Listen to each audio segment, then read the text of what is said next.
நேரத்தில் உள்ள வந்து வெளியே வரதுக்கு வந்து வசதி இல்லை. வயர் வந்து இருக்குது. அதனால வந்து நீங்க அந்த மாற்றி கொடுத்தீங்கன்னா தேர் உள்ள போயிட்டு வரோம். கொஞ்சம் வசதியா இருக்கும்.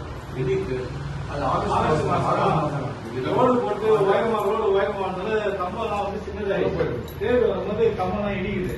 அதனால அந்த கம்பத்தை மார்க்கெட்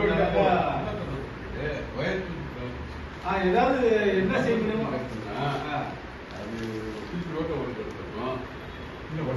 ரெண்டு இடத்துல மட்டும் ரைஸ் பண்ணாங்க. இந்த இடத்துல உள்ள போட்டு அந்த வெளியே வரும்.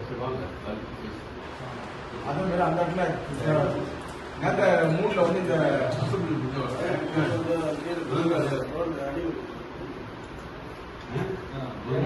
ஆகஸ்ட் மாசம் திருவிழா வந்து சரி லெட்டின் வந்து சார் டேமேஜ் லெட்டின் வந்து அது கொஞ்சம் விரைவாக பார்த்து சமுதாயம் மட்டும் கொஞ்சம் ஆரம்பிக்கும். அப்படியே நைட்ல வந்து பசங்க நீங்க சொல்லிட்டு தமிழ்